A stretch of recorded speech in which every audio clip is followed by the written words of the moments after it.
Hi, welcome to David sir polity faculty. నేను B David Raj.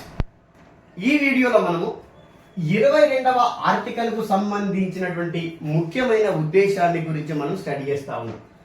మరి ఇక్కడ ఈ 22వ ఆర్టికల్ అనేటటువంటిది ఏం తెలియజేయడం అనేది జరుగుతూ ఉందంటే, ఒక వ్యక్తిని ఏ విధంగా అరెస్ట్ చేయరాదు. ఇక్కడ నీకు అక్రమంగా అరెస్ట్ అనేటువంటిది చేయరాదు, అక్రమంగా నిర్బంధము అనేటటువంటిది చేయరాదు. చూడండి, అక్రమంగా నిర్బంధం అనేటటువంటిది చేయడానికి అవకాశం అనేది లేదు. ఒకవేళ అక్రమంగా నిర్బంధించినట్లు అయితే ఆ నిర్బంధించినటువంటి వ్యక్తిని సమీపములోని మెజిస్ట్రేట్ ముందుకు 24 గంటల లోపు తీసుకొని వెళ్ళి మెజిస్ట్రేట్ ముందు హాజరుపరచాలని ఈ ఆర్టికల్ తెలియజేస్తా ఉంది. ఈ అరెస్టు కాబడినటువంటి వ్యక్తి ఎవరైతే ఉన్నారో ఆ వ్యక్తికి తనకు నచ్చినటువంటి న్యాయవాదిని కలుసుకునే అవకాశాన్ని కూడా కల్పించడం అనేటటువంటిది జరిగింది. అంటే అతను నచ్చినటువంటి లాయర్ని కలుసుకోవచ్చు, న్యాయవాదిని కలుసుకోవచ్చు.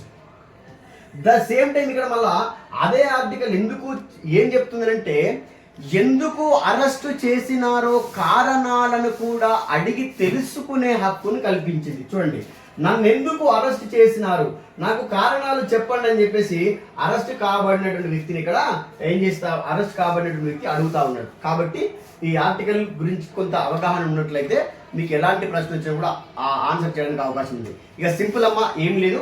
22వ ఆర్టికల్ అంటే అక్రమ నిర్బంధం అనేది వ్యతిరేకం.